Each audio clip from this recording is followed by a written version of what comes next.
Hello, we are here for the final day of the GovInsider Live Festival of Innovation. And today we have a session on data-driven government. Thank you so much to Talend and Singapore's own NCS for making this session possible. We have an incredible global lineup of speakers for you today. Joining us from the government of British Columbia, we have Jaimie Boyd, Chief Digital Officer. Joining us, beaming in from Washington, D.C. is Leslie Goh, the World Bank's Senior Technology Advisor, who is speaking in a personal capacity. Joining us from Singapore is Lynn Quek, the Director of Government Data Office at the Smart Nation and Digital Government Office of Singapore. From Talend Asia, we have the Regional Vice President of Sales, Jaimie, Kwang, and from NCS Group, we have the Big Data Lead, Ram Avidanayagam. Thank you so much to that fantastic lineup of speakers for joining us. Welcome. Good morning and good afternoon and good evening to you all from different parts of the world. And we're going to kick straight off with our first fantastic innovator and speaker, Jaimie Boyd. Jaimie, over to you. Hello, everybody. My name's Jaimie. It is an absolute pleasure to be joining you from British Columbia, from the traditional territory of the Lekwungen-speaking people in Western Canada. It's a special honor to be joining this GovInsider event with so many digital leaders from around the world. So thank you so much for having me. Over the next 10 minutes or so, I'd like to share two things. Our session today is about how data is continuously improving the way we govern. So I'd love to speak a little bit about the opportunity of data for delivering great digital services to the people that governments are looking to serve. And the second message that I'm hoping to leave you with is that when we drive digital services, when we leverage the data that is available to the public sector, we have an incredible opportunity to deliver values and really make sure that those data-driven services reflect the values that we embed in the public sector. So I'll get started. I'd like to recognize the context that I'm coming to you from. The government of British Columbia is a subnational government. So within Canada's federal structure, it's a subnational government. We have responsibility for a lot of direct service delivery to citizens. So things like healthcare, education, natural resources, all of that. Within Canada, we have a population here within British Columbia of about 5 million people. And we are very much a data-driven government. Our government has made very significant commitments to improving the services that people rely on. And we are really investing in data to try to do that. So a couple of things that I'd like to share with you. First of all, like everybody, I mean, I'm sure you've heard so much of this over the last couple of days. All of us in the public sector are grappling with the extent to which technology has changed the world. Governments have better technology, better tools, and really better knowledge to serve citizens than ever before. We all know that computers are getting smarter and cheaper. Our leaders, they're on Instagram, they're on Twitter, we're on, broadcasting live to people around the world. Technology is changing government, and it's offering the promise of services that are better, faster, more customized, and really more adapted to the needs of our diverse communities. And then in the context of COVID, the urgency around digital service delivery is certainly increasing too. Now, while we do have these tremendous opportunities, our societies are also more polarized than they have often been in the past. One of my favorite data sources on this sort of thing is the Edelman Trust Barometer. With the sort of significant blip around COVID, we have seen fairly significant polarization. We've seen societies that don't necessarily trust government institutions. We're seeing the tech sector having a growing influence on the sorts of services that we deliver. And people are quite rightfully saying, hey, to what extent do I get to shape what my digital rights look like, what my digital services look like? And so in that context, so much of the literature that many of us have become familiar with around digital government is more important than ever. For me, digital government is a government that uses modern technology to deliver great services. And it has the discipline to impose on itself the culture and practices of the modern age. And over time, by applying that governance, by adopting best practices in data-driven digital government, we earn and we consolidate the trust of our citizens. And data is such a critical piece of that. So on that note, a couple of ways that, at least in my government, data is driving digital services. I'm going to give you just a couple of quick little snippets, little examples that I think will help sort of shape this. One example, data is helping us improve equality, and it's helping us serve traditionally marginalized people through our Ministry of Social Development and Poverty Reduction. One thing that we've done is we've developed robotic process automation. And so whereas people were traditionally doing their data input and doing these really intensive processes in managing that data, we now have bots that are helping us really quickly and inexpensively scale up our operations. And they're running 24/7, so doing repetitive high volume work that's allowing us to more effectively deploy the human workers. So data is helping us serve traditionally marginalized people. It's helping us improve our project information. So the BC, British Columbia, is a jurisdiction that is very rich in natural resources, but we've had our challenges also. In 2014, we had a major natural disaster. A mine had its tailing pond overflow, and it really dramatically affected the water source for one of our communities, Quesnel, BC. So one of the things that we did out of our Ministry of Energy, Mines and Petroleum Resources is we created a new service based on data around environmental assessments and natural resource projects.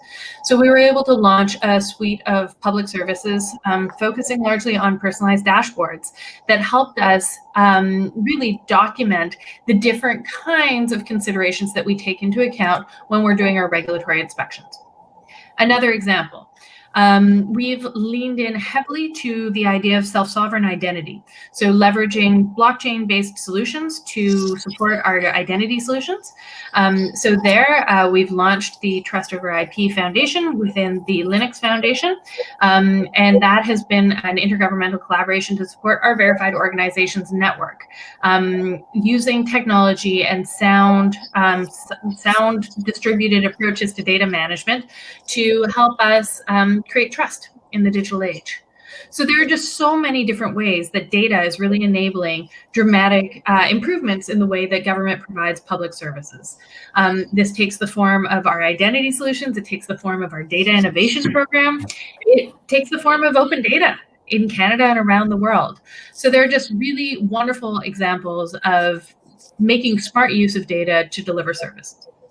That said, there are huge opportunities, and I'm hopeful that some of the people on this call will have some ideas for how we can drive this together on an intergovernmental and on a cross-sector basis. So one of the things that we really do need to get better at is adopting best practices in the public sector. We know that governments, when they leverage data and when they design around user needs, they deliver better services. So best practices associated with data-driven digital government are things like being user-centric, being agile, not just in software development, but in everything we do, and being open, adopting open source, open innovation, driving open data. If you go onto the Government of British Columbia's GitHub repo, on GitHub, you'll find almost 800 repos. So lots and lots of examples of us investing in open source. There are wonderful opportunities around governance. So really looking at ways that we can leverage cross-sector collaboration. Ways that we do that within the Government of British Columbia have been through procurement innovation, leveraging, for example, some of our agile procurement programs like Sprint with Us and Code with Us, where we're making it easier for contractors to look at the opportunities, bid, and get contracts early. And finally, there are just wonderful opportunities around standards. So really looking at things like data commons, alignment around shared standards across sectors, doubling down on open data, and really looking at ways that we can leverage those data assets to eventually move towards co-delivery of excellent digital services. I'll leave it there because I know that there are lots of other wonderful speakers available for us today on this call. I'm hopeful that we can have a great conversation about how we can leverage data to deliver better services across British Columbia and around the world. And I'm really hoping that many of us on this call will look at ways to double down on open data, open standards, and ultimately better services for the people we serve. That was incredible. Thank you so much. And what a great way to kick off the festival this morning, sharing brilliant successes across the world. I got a huge amount out of that, from self-sovereign ID to agile procurement, open source, open data, best practices spread across government. So there's a lot that I'm going to ask you about in the panel session coming up. But now I'm going to turn to my friend Lynn Quek, who is essentially Singapore's government data chief. She is the director of the Government Data Office in the Smart Nation and Digital Government Office of Singapore. I'm really excited for her presentation. So Lynn, over to you. Well, thanks very much for inviting me to be part of the panel. It's a real pleasure to be able to share some of the things that we've been doing in data in the past couple of years. So just a little bit about the Government Data Office. Well, basically, we were only set up sometime in late 2018, and it's been a journey. So the government has always been, Singapore government has always been very focused on data. But I think the fact that we set up a proper government data office, we invested resources, built the capabilities around it, it shows the emphasis that the government is placing on data and how data can really drive and change the way we work in the government. So I think we got a lot of really good examples from Jaimie earlier, and I think what I'm going to share with you today is a little bit more about how we have organized our data, the way we structure our data, or organize and manage it within the government to deliver the benefits to citizens as well. So I'll just quickly go into my presentation.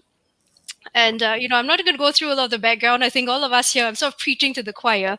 All of us here are really convinced about the usefulness and the benefits that come from being a data-driven organization.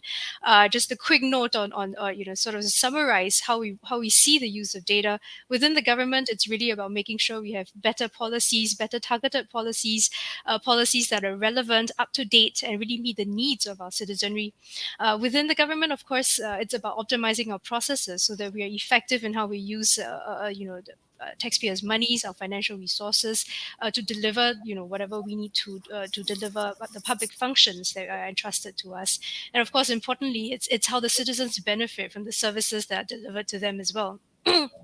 But beyond just the traditional realm of government services, we do see data as a means for bolstering research, boosting the research ecosystem. How can we make better use of data so that we have a more vibrant research ecosystem that can help in public outcomes, public good? For example, boosting public health research, something very pertinent now as we're going through the COVID situation, and even boosting the economy. How do we use data in a much more effective way so that commercial entities can also tap on the right types of data, for example, like what Jaimie mentioned, open data, so that they can also improve their business opportunities, improve the way they do business. And within the government, I think it's important to paint a picture of what we really want to be.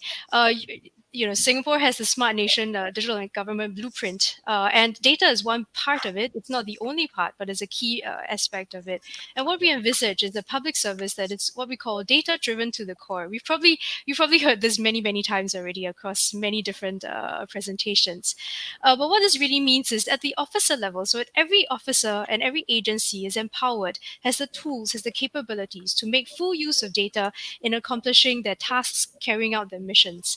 And at the government, as a whole of government, collectively, we can use data to discover new insights and create new innovative solutions because issues are coming up more frequently and we want to overcome constraints, things that we couldn't do before using the power of data. And to that end, we came up with, we drafted what we call the Government Data Strategy in 2018. So we launched it somewhere in the second half of 2018. There are a few different aspects to it. But the one I'm going to touch on today is a lot more about how we decided to have a new way of managing data and organizing data within the government.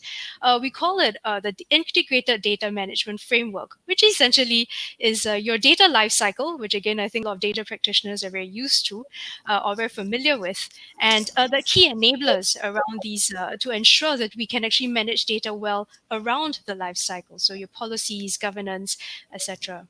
The important thing that we've been trying to promulgate within the public service, of course, is everybody we should be clear about what is the issue we're trying to solve, what application we're trying to build, what how we want to use AI, what exactly is that big question that is hanging over our heads that we really want to deal with. With that and the clarity in what we're trying to drive towards, the objective, we start talking about what kinds of data we need, how to acquire it, how to fuse it, and then put in place the different enablers to enable to allow us to do this in a much more effective manner. And as mentioned there, it's really about having the strong processes and enablers institutionalized within the government so that these things can be sustainable and continue. It's not just a one-off effort, not ad hoc. And with that, what we did was to design what we call the government data architecture, which is designed around the stages of the data lifecycle with a very lofty aim of trying to reduce the time taken for agencies to share data with each other, which used to be something like 6 to 13 months. We did some back of the envelope calculations, and we want to reduce it to something like 7 days. And I think all of us who have been in different agencies in the government before will know that that's quite a high ambition. 7 days. Sometimes it takes people 7 days just to be able to reach a person to talk to, and we're trying to do it. We're trying to get a data request processed, approved, and the data distributed within 7 days. The aim is to do it by 2023 as part of the digital government blueprint. And what we've done so far around this is really to have these organizational structures to ensure that we can manage data around the life cycle well. So to ensure that we have clean and verified authoritative data. Right now, what's happening is different agencies collect many the data, very similar types of data across different agencies. So, for example, when agencies want to correspond or send a letter, if we still do that with an individual, each agency would collect the address of that individual. But we don't want this to happen because there should be one verified source of what an individual's address should be. So what we've done is to designate what we call single sources of truth for core data, and core data being data sets that are important to the rest of the government. So not very esoteric or bespoke data sets, but data that many different agencies could use. And the job of these SSOT is really to make sure that they maintain the data to a high standard of quality. But data sets alone are not enough. We need to oftentimes, especially when it comes to policy analysis, we need to fuse data from multiple data sets, multiple disparate data sets across different agencies into a single data set so that we can actually analyze it well. And for that purpose, we have designated what we call 4 trusted centers to be the sort of data intermediary, fusing the data, distributing the data securely to user agencies. And we've organized them around data domains. Right now, it's individual data, so personal data, business data, data around about a business entity, geospatial data about a location, and sensor data. So that would be your IoT devices, data from your IoT devices. And once a user has, once a public officer has obtained the data or has his or her data request approved by the trusted center, he or she can make use of the various central platforms that we have developed in the past year or so to access and as well as to analyze such data. So it's just important to know that right now we have launched the government data architecture in October 2019, what we call the first phase of the GDA, primarily for policy analysis. So currently we only share across agencies de-identified data, and public officers can only access such data through our central platforms, which have been designed and built with all the requisite data safeguards in place. And it would be remiss of me to just think about it from an infrastructure perspective. We have put in place a lot of governance policies and security requirements to make sure that the effective use of data is promulgated across the public sector. I have a couple of examples on the slide, but that's really just the tip of the iceberg. So somewhere in 2018, first quarter of 2018, the Public Sector Governance Act came into effect, and within there are several provisions about data sharing sharing and accountability for data. So we made very clear what are the circumstances that agencies could share data with each other. And more importantly, we wanted to overcome a sort of a mindset issue that some of the agencies had. They were concerned that if data were to flow out of their agency, it might be misused. And quite importantly, what the PSJ did was to make clear that accountability for the data will flow with the data. And in that vein, we have criminalized the acts of misuse of data, unauthorized disclosure of data, unauthorized re-identification of anonymized data by individual public officers. And anyone caught doing so will actually face a fine of up to $5,000 or a jail term of 2 years, or both. And I hear from my counterparts in other countries that this is something quite new to them. I think many of them don't actually have such penalties, for broad-based data protection. And also importantly, apart from just talking about data sharing and how data flows across agencies, we did a very comprehensive data security review in the public sector last year. So a very high-level committee chaired by a senior minister, Teo, undertook this review to look at the policies, the processes, and the practices of data security within the public sector. It was actually precipitated in part by a series of data incidents that we had experienced in the healthcare sector. And I think some of my fellow panelists may be familiar with that. But the more important lens the committee took, was to look ahead and recognize that systems were getting more connected, data was being used more pervasively. And so how could we strengthen the public sector data security regime against these emerging risks and future threats? And it came up with a list of about 24 recommendations, which we implemented from 2020 all the way to 2023 and after that as well. And I thought it's important for me to touch on what these governance principles and security principles we adhere to, because this is really the bedrock of making sure that we protect the data. And in doing so, we use data in a secure way and maintain public trust while we are using and sharing the data a lot more widely. And it's a multifaceted approach to build a resilient public sector data security regime, which is an enabler for us to use data. And the data security regime, which is strong and robust, will look like something like that. That's at least what we envisage it to be. It has measures and processes, technical measures in place to effectively protect data and prevent data compromises. But we know that it's not possible to eradicate data incidents altogether. It will happen because we are using data a lot more in a much wider way today. So what's equally important is making sure we have the right institutions, the right processes, so that we can detect these incidents and respond quickly to limit any damage or harm to our citizens, to the government, to businesses. Underlying that, of course, it must be predicated on a public service, a pool of public officers that are competent and embody a culture of excellence in being sensitive to data security issues, looking out for that, and making sure that when they use the data in their everyday work, they safeguard the data as well. Accountability is an extremely important aspect of our regime as well, making sure that everyone knows what they need to do and are accountable for the data that they handle. And importantly, we need the right institutions so that whatever we do is sustainable and sustainable for the future. And we continue to relook at our policies, our processes, keep them up to date, relevant, so that we're resilient against future threats. I thought that it would be odd if I didn't talk about how we use data in this current COVID situation as well. But I think what my message here really is that we started a lot of this work before COVID came about, and that actually helped us very, very much when we started our fight against COVID.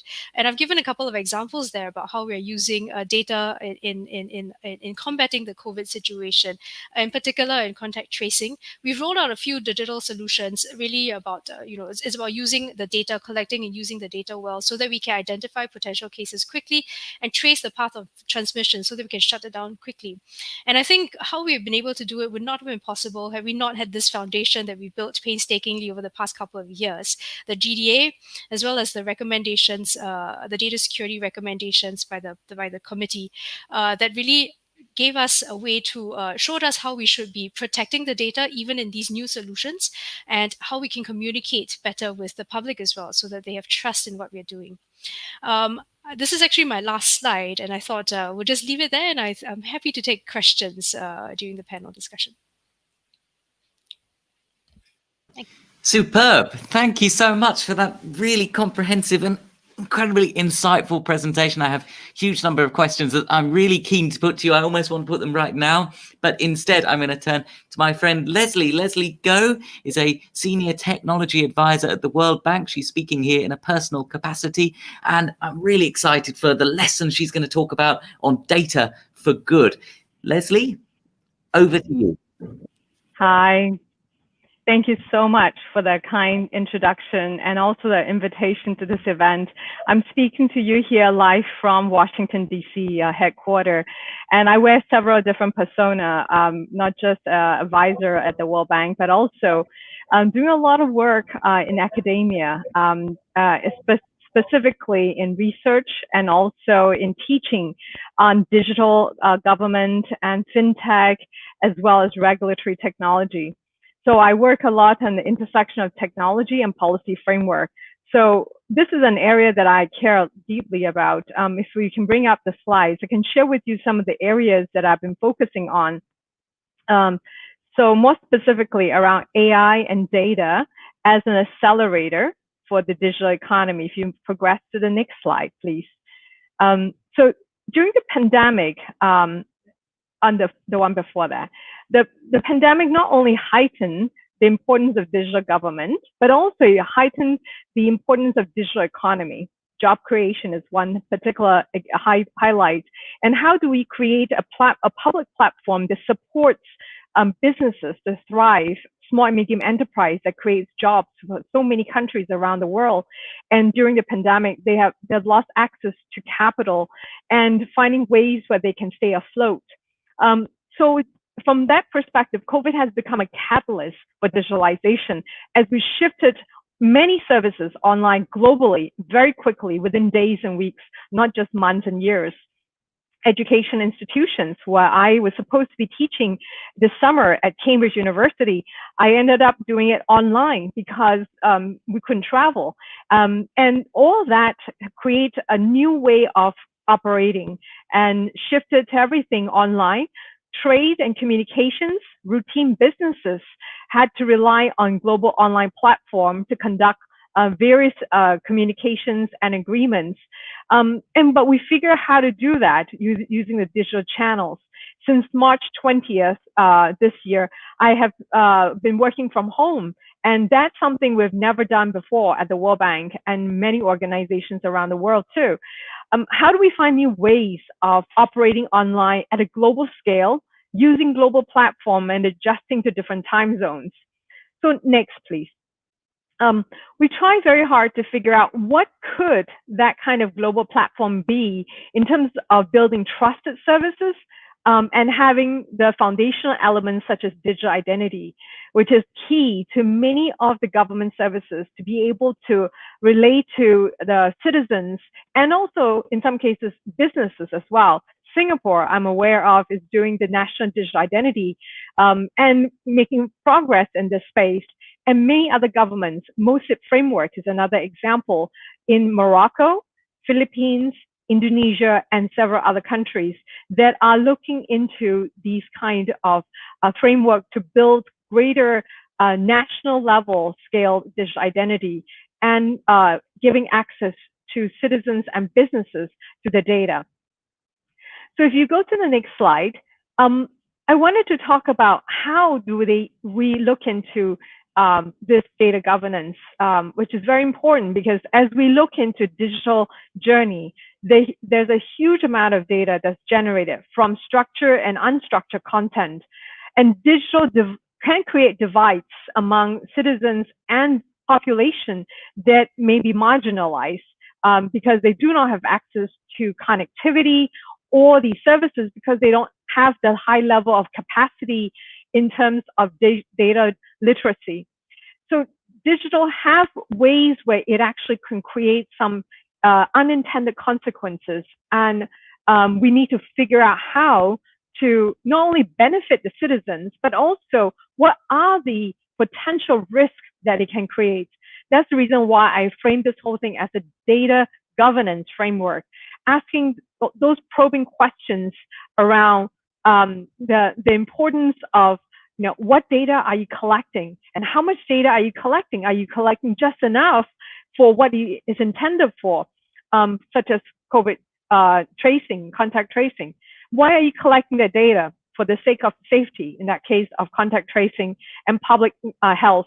And who have access to that data? Is it only the Ministry of Health, or will there be other entity and players who are involved in using that data for unintended purposes? And how are you securing that data? Data in motion, data at rest. And if you look at the ecosystem, the government, citizens, civic societies, private sector all have a role to play in all the questions I've just raised. And there should be some sort of a global norm and global standards around this, but we haven't reached that point.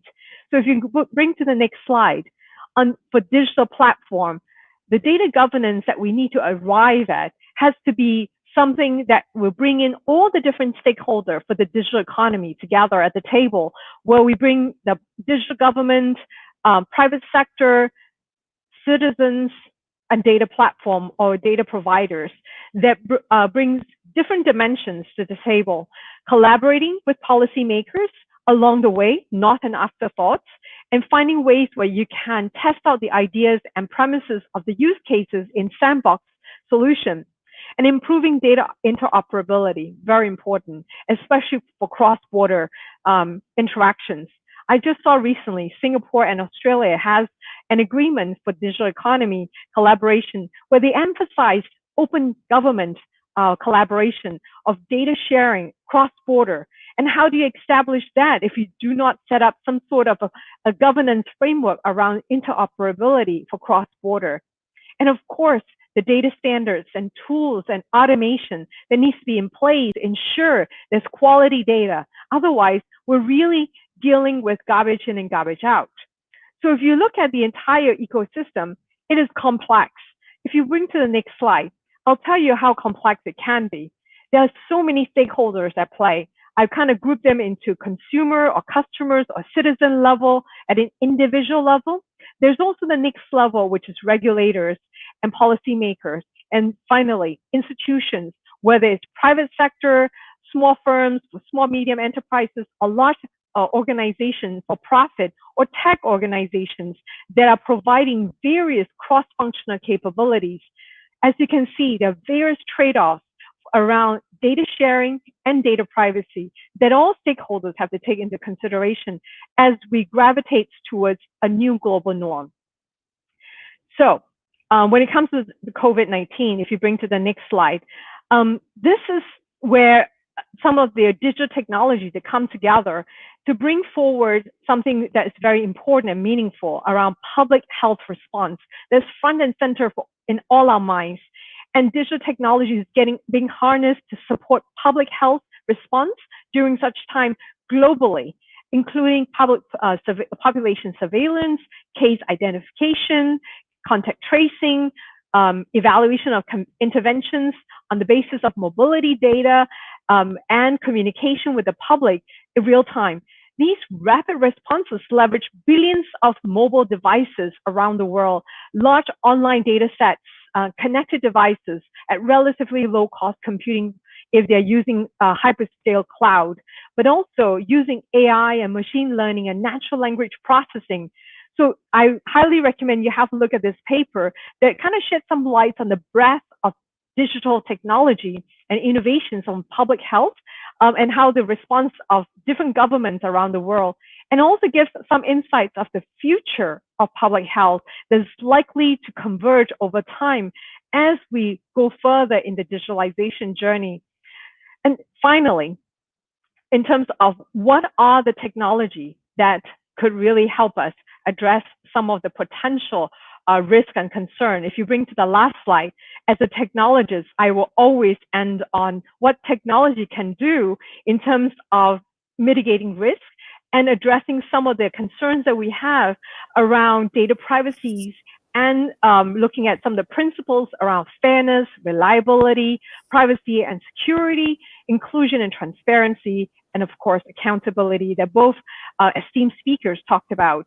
So I'm looking at some of these innovations around, they're still in the research mode on differential privacy, homomorphic encryption, and various other new areas where we could tap upon to help us enforce the policy around data privacy and security.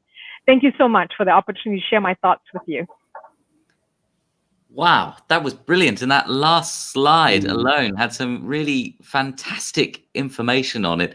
I wonder if we could just bring up that last slide again just for a second. Wow, look at that.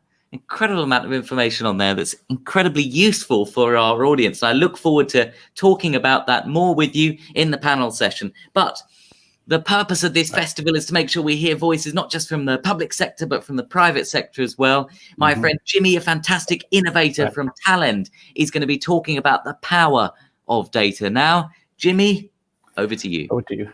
All right. Thanks a lot, Joshua. And, I'm glad to be on this panel to share, from Talend perspective, right, how data is transforming the public services. And from what we've heard from the speakers prior to this, right, the usage of data in public services is gaining momentum, and Singapore is a good example, and British Columbia is a good example as well, right? And I'm glad to share a perspective from the private sector in terms of what we see data and how data is influencing how governments are using data, right? Just a little bit background on Talend. We are a leader in data integration and data integrity. We provide a platform solution to enable clients globally to manage their data effectively. We are recognized as a leader by analysts in like Gartner and Forrester in that space, and we have, proven with over 4,000 clients globally, right, across multiple industries, governments included, right. And we do have partnerships with, significant ecosystems. Leslie mentioned the cloud. We work very closely with Microsoft and AWS, and also, data platform providers like Snowflake and Databricks, right. And we are a global organization, right? We have 25 offices globally, and Asia Pacific is headquartered out of Singapore, right? Now, I think we've heard this before from the previous speakers, right? Every aspect of the public sector, the industry today and public sector is no different, right? It's being reinvented and being transformed and being disrupted by data, all right? And data is going to be central to a lot of things that we do. I mean, we heard from the previous speakers about how IoT devices are impacting or collecting data. We talk about intelligent agents, right? British Columbia spoke about using RPA, building bots to facilitate a lot of processes, right? And then, and as we look at newer capabilities, right? I think Leslie alluded to the fact that, new technologies are coming in, and how do we then leverage data? But what we are also seeing is that, data is not only used in the traditional sense. In the past, it is very much a back office, data engineer type of work, data officer type of work. But we are seeing more and more, the front line, the decision makers, in the context of civil service, the civil servants, the public service providers, even at the ministerial level, right? Suri mentioned that, a lot of discussions at the ministerial level in terms of, what data they have, how can they use it to drive better decisions in the current context of COVID, right? And I know in Singapore, a lot of discussions around job creation, job preservation, creating new jobs, and finding data from the industry to try and then present it back to the constituents, right? I will use the word constituents because it's not just with the citizens, but also with the businesses as well as G2G, right? So, and we're seeing a lot of this being consumed from that perspective. Now, what we're seeing, and this is a good report from IDC, they talk about, the age of data in 2025, right? I mean, if you have a chance to look at the report, it's a very interesting, very short, but very interesting report. It talks about the explosion of data. We all know that, but it is going at a tremendous exponential rate, right? But the key difference is that data will always be on, which means that, we spoke about IoT devices, we talk about, mobile applications, some of billions of mobile applications. It's always monitoring, it's always tracking, it's always watching, because it is always listening, all right? And this drives towards the, I guess, generation of vast amount of data. And organizations, public sector is no different. It's, how do we then sieve through this mass layer of data chaos to make it effective? Some governments, like, the initiative of SNDGO, trying to, filter out and making sure that the right data is being used by the right parties is a move in the right direction, because we need to make sure that, we sieve through all these massive data chaos to ensure that we are able to learn from this listening capability of data, right? So we believe that, as we evolve, right, and if we reflect on the three speakers prior to me, right, there's a lot of evolution in terms of what sense can we make out of the data that we have, all right? The whole notion of data intelligence, right? How do we then take this data intelligence and push it back to the relevant stakeholders, whether it's between, agencies, collaboration, interacting with the citizens. There's some examples earlier on to say how do we then take this data, put some intelligence around it, and maybe target a part of society that's been ignored in the past, right? Or in the current context, how do we then use it to try and do contact tracing a bit better, do jobs matching a bit better, etc., right? And industries or governments that can do that, right, will definitely have a better constituent experience, right, that they are driving, right? And again, I emphasize constituents not just with citizens, but with businesses as well as G2G or intra-agency, right? And this is a good a comment by Gartner, right? What I'm seeing, and I do believe that, while a lot of the initial smarter cities engagements are centered around building a better and more effective city, in terms of doing, managing traffic better, going to a mall and understanding that there's enough parking space in there, finding out where to eat, etc. But I think we're seeing more and more a bottom-up approach where citizens becomes an integral part of policies being driven, feedbacks, and I think with the advent of social media, we've seen it in the recent election in Singapore, where there's a lot of discussions happening in that platform, right? Because of the current situation, there's no ability to do the traditional canvassing of votes, etc. Everything is on a virtual platform, right? And the ability for citizens then to give very tactile feedback, right, is there. So we're seeing a shift, right, in that context as well. So this, good or bad, generates a lot more data for the governments to start to analyze and understand what's really moving and shaking on the ground, and then driving the right policies to ensure that, right? So in the new data world, right, we're seeing three things, right? And I'm glad to hear that, the previous speakers and governments around the world are adopting similar contexts, right? We talk about everything AI powered to ensure that, there is an automation of processes and how we leverage the data. We talk about, an interconnected ecosystem where we are not just working within the government agencies themselves, but intra-agencies working with businesses, and providing feedback to the businesses and have the ability and the platform to enable that. But I was also very, pleased to hear that, governance is key to how we use data, because as more and more data becomes available, how do you ensure that, the right data is being used by the right person? I think, as Shuli mentioned that, there are laws in place to ensure that, the data governance and the data ownership and the policies of it flows with the data to ensure that, the right ability to use the data is given to the right person at the right time, all right, and the right type of data, all right? So I think governance is going to be a big part of it, because as data become more and more prevalent in what we do, the ability to ensure that, the right trusted data is provided to whoever is going to consume the data is used at the right time, all right? So the idea and concept that I think you hear from the industry is that the idea of an autonomous fabric, right? The data lifecycle, as we've heard from previous speakers, comes from creation of data. How do you then, ensure that the data is standardized in a format that everybody understands, right? Really simple example, right? Dates.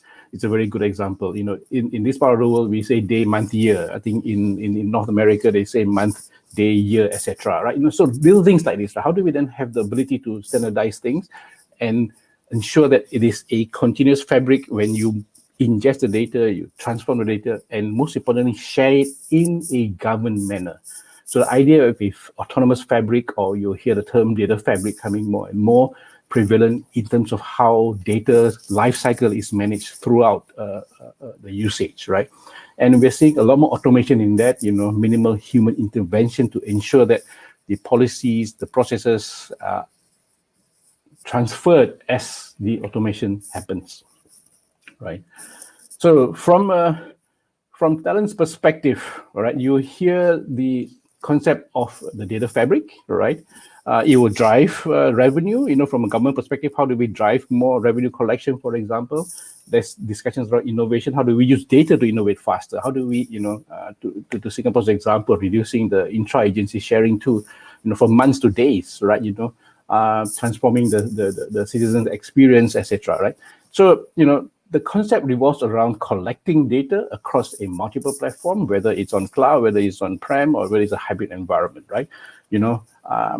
And a lot of focus around governing that data, because as data becomes available, like I shared earlier on, there'll be multiple users coming into it, right? And leveraging the data, you want to make sure that the right data is used in the right way. And we've seen, right? And unfortunately, despite all the controls and everything, there are things that will go wrong, and it will go wrong. So having the ability to manage and knowing where it goes wrong and how to fix it is going to be important, right? And then we transform the data so that the data gets to the users, that the users, when they receive it, they consume it, it's trusted data that they know, right? And they know that it's the context of what they need rather than unrelated sort of data, right? And finally, to be able to share it. Okay, so the platform should allow you to do it so that you can have the ability to manage all of this in context. All right. So that, in a nutshell, what Talend believes in and the platform that we provide. And I'm glad that, it resonates very much with a lot of the messages that we hear from the industry, from the civil service, right? That speaks before me, and the concepts and constructs, right? With that, Joshua, back to you. Fantastic, Jaimie. Thank you so much. Thank you, Talend. Thank you, NCS, for making this possible as well today. And now we're going to go into our panel session. There were a lot of comments about trust, about accountability when we were having these presentations.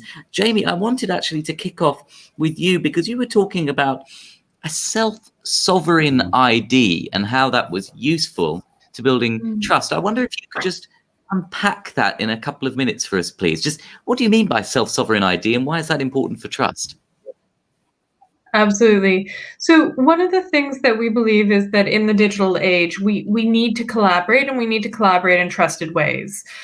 So often when it comes to collaborating on the internet, the kinds of tools that we use are sign-ins. We rely on some of our friends, a lot of the big tech providers, to create accounts for us.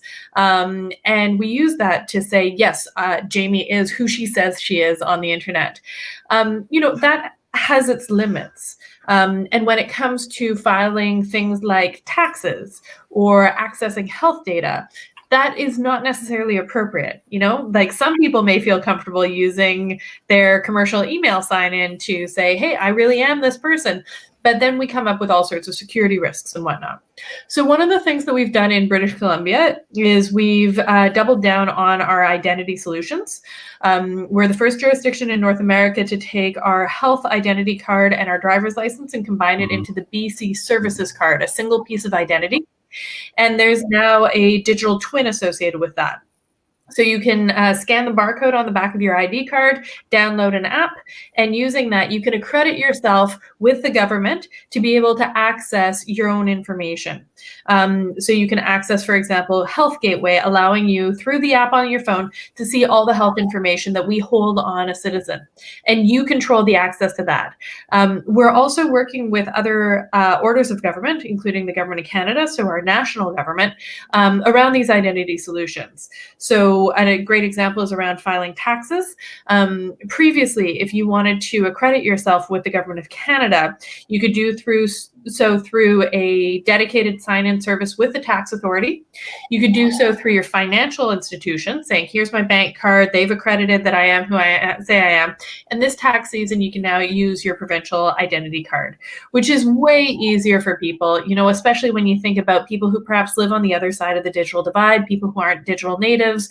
My mom is older, and I was able to scan her card and use that to help her file her taxes, right? And so for us, this sort of lesson around designing digital services has really been to put the user at the center, designing for everybody, including people who are perhaps not as comfortable with traditional digital tools, and doing so in a really thoughtful way. So working with our colleagues in the tech sector, other governments, and really leaning into that open source space. So for us, self-sovereign identity and some of our digital identity solutions are about building the backbone for trust and collaboration. Really nice, fascinating. I'm going to turn to Sue Lynn now. Sue Lynn, what's really interesting about Singapore's approach to most things is that there's always a really comprehensive, structured, organized, systematic approach. How has Singapore built a structured approach to building a data policy, and how has this helped in ensuring trust of citizens? Yeah, it is kind of sort of our ethos and the way we do things in the Singapore government. I have to say that actually the structures that we've had in place, and whatever I talked about, actually builds on structures and policies that have been in place for a while. What we've really tried to do is consolidate a lot of what we've been doing so far, and try to have a much more accelerated way of progressing what we've always wanted to do. I think in Singapore, that is, you have mentioned that it's sort of a culture thing already, that we do think through what exactly we want to achieve, what are the different pillars, the people, processes, the tech, infrastructure, the capabilities we need to put in place, and then work out strategies around that and make sure our initiatives are practical to implement. Frankly, when we were doing some of these work on the government data strategy and government data architecture, there was a lot of engagement with the agencies as well, the public agencies. I think you can imagine most agencies, a lot of my public sector colleagues will be familiar with this. Most agencies see data as their data. It's very siloed. There's not much appetite to share, whether it's a risk issue, whether it's ownership issue. We had to do some of those. We had to break some of those barriers down, and there was a lot of engagement with agencies just to make sure that they were comfortable with what we're suggesting, that they understood the perspective that we're taking, the objectives that we were trying to achieve, and dare to sort of take some risk, change the way they sort of work. I don't think we were trying to do something in a sort of big bang approach. While we did have a comprehensive policy or comprehensive strategy, we did take baby steps. So there were little things that were done over time. So we started, for example, with core data, but we have not what we call designate all sorts of core data as yet. It's always been in tranches, and we've been doing it steadily over time. And that gives agencies, I think, a little bit of space to sort of understand what we're trying to do, and recognize they can actually do it, and then recognize the benefits of what they're doing, and recognize, acknowledge that actually there are good things coming out of data sharing, and it's actually helping the citizenry. And I think that's one of the things which is very key when we move or we try to embark upon such sort of grand elaborate strategies, is always bring it back to what exactly are we trying to achieve, and it's always for the public. It's always for public good. And I think that's, again, as part of that, is really what builds public trust as well. What helps to maintain the confidence. So in our engagements with the public, there were a few things which I think we were doing so well earlier as well, and that's in the area of giving more information to the public about what we're doing, about how we're managing data. And I think that's where the public sector data security review came in really handy. I think we were very open with the issues that we faced. We were very open with what we wanted to do and put in place in order to manage the data better, to protect the data better. And we also pledged to give a lot more information to the public on how we're doing these things. I think we did publish a whole set of data protection policies that the government, that is internal to the government, typically internal to the government, and we published that online. And I think that went some way to showing that we are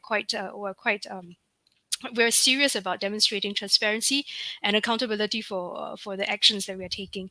And so things like that, I think, have helped to sort of give a sense of confidence to the general public that we sort of know what we're doing.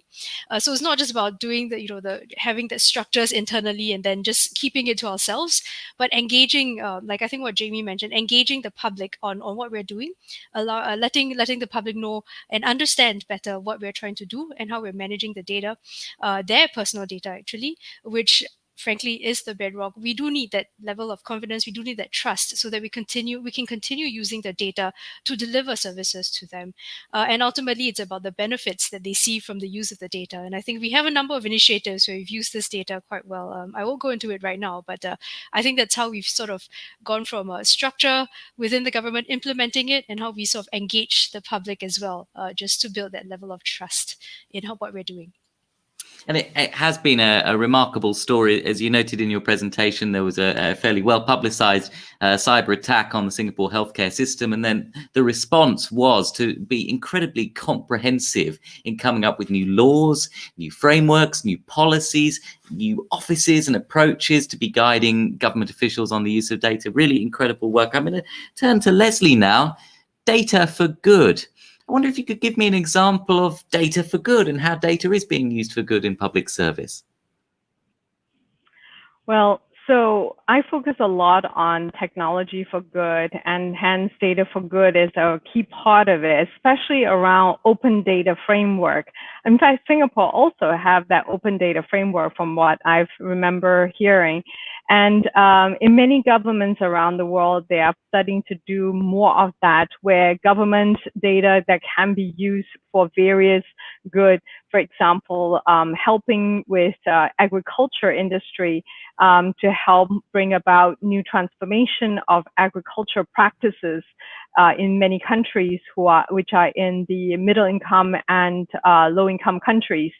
There are also specific examples in Indonesia, Global Fishing Watch, which is not from the government, but by NGOs. They're using various models. There are open data that's out there to help with tracking of illegal fishing activities. So I think those are just a few examples. And then, of course, we have cities that are using it for smart cities around the world. In the United States, there are cities that are in Boston and New York. They're using data for public safety and awareness to give insights to real-time traffic information and so forth. So there are various degrees of how you're using data for good in many different ways.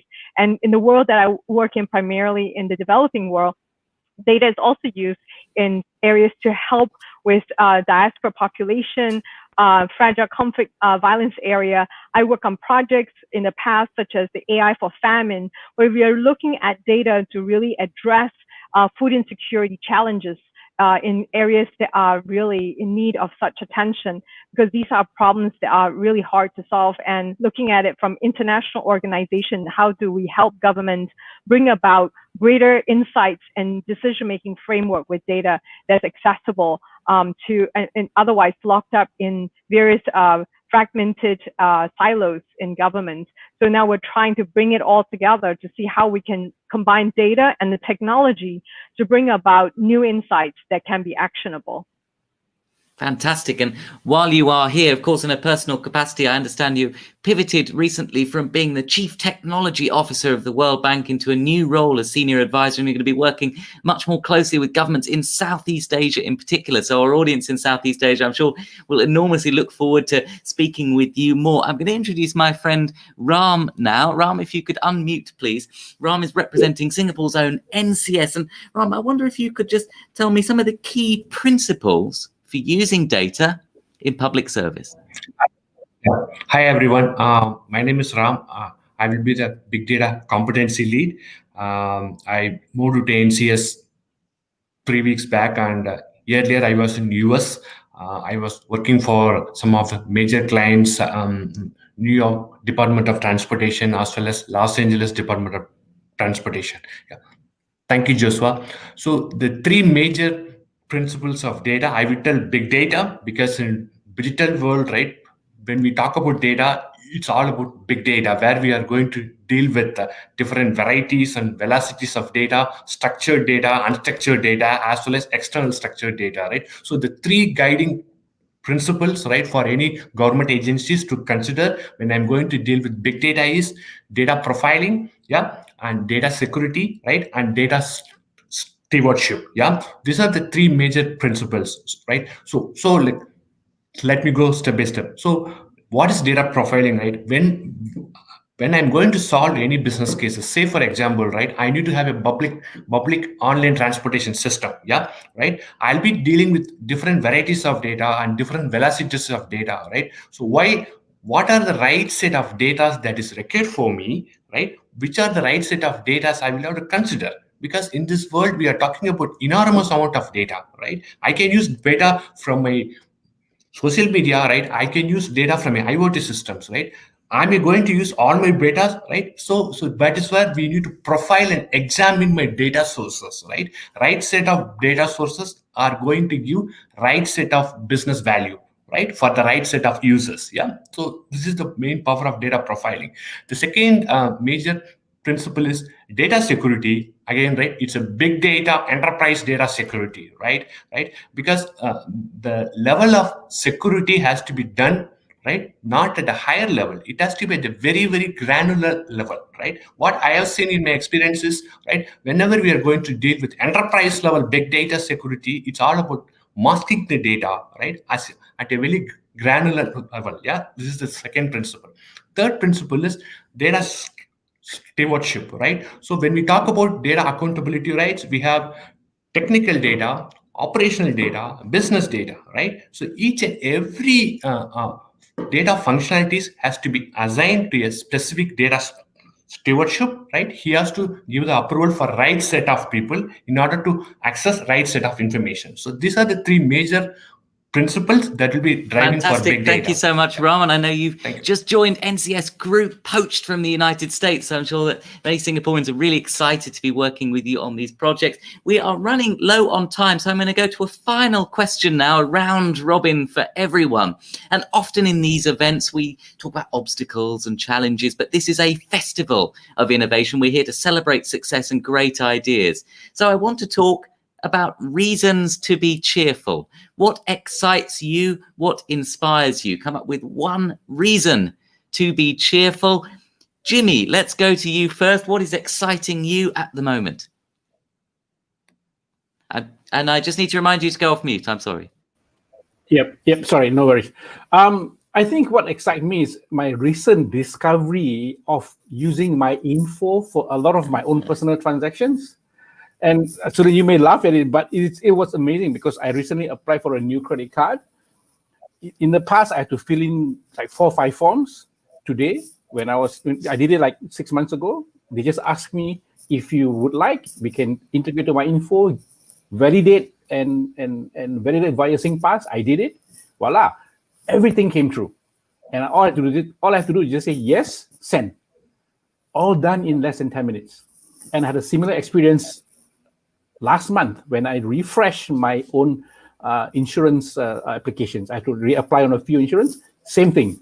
Instead of filling up multiple forms, it just says, you want to leverage my info? I say yes, validate via SingPass, done.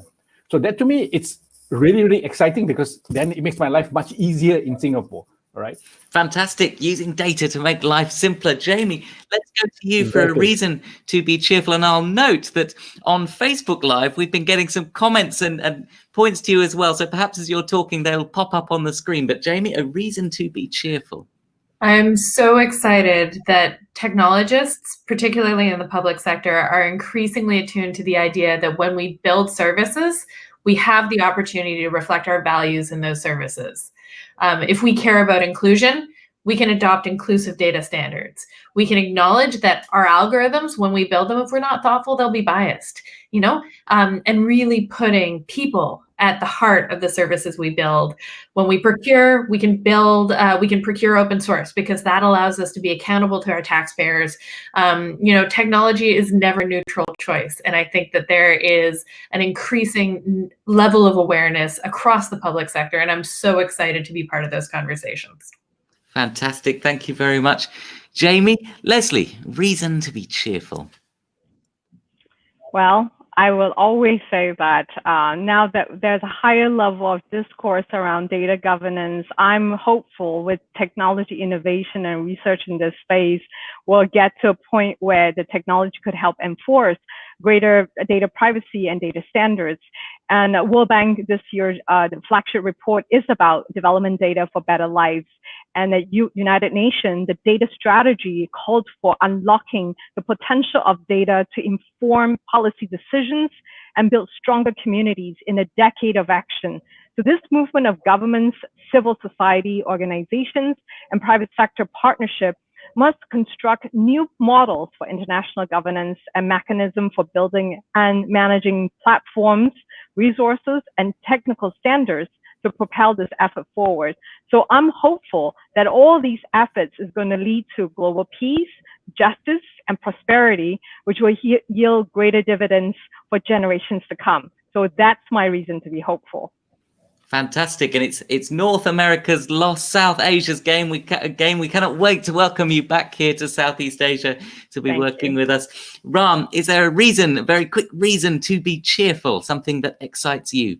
Yeah, when I moved from US to Singapore, I have a very good experience with Singapore Airlines because they are using digital data for very good customer experience. Yeah, I'm a frequent flyer in Singapore Airlines. Yeah, right. I did not travel in Singapore Airlines since the days I have been in US. Right. So when I tried to onboard, right, they just retrieved all my information. Right, and they have also sent me a surprising gift for me, right, on my birthday anniversary, right. So I'm glad that, right, they are using the customers' data very effectively. Yes, and this is a very fantastic customer experience I have with an best airlines companies in the world. So this was my very cheerful moment. Yeah.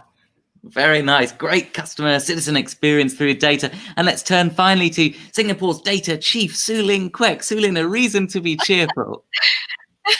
Well, apart from people like Jaimie giving us the kudos for the type of the use of data, I think building on what all the speakers said, I think the technologies and the governance requirements and the new frameworks. For me, I'm particularly excited about collaborating with the private sector a lot more because I think when we can pull the different data sets together, where from the private sector, from the public sector, from NGEs, I think we can be a lot more powerful. And we are reaching a stage where technology and the governance frameworks allow us to do that a lot more, and I'm confident and I'm excited that we can collaborate with the different entities so that we can provide even better services like what Ram has talked about. We can provide more options to our citizens while still maintaining their privacy and their confidentiality, and that's something I'm really fantastic. looking forward to. I have learned a huge amount from all of your presentations and from this panel discussion today, and I'm sure our audience feels the same way. So thank you so much for making the time. Have a great day, and we look forward to seeing you again soon. Bye. Thanks for having us. Bye. And now in the Festival of Innovation, we have another session, which is just kicking off, scaling for a hyper online world. So if you are on YouTube, if you are on Facebook, or if you are on govinsider.live/watch, please check out that next session. We are incredibly excited about it. That's all I've got time for now, but I'll see you again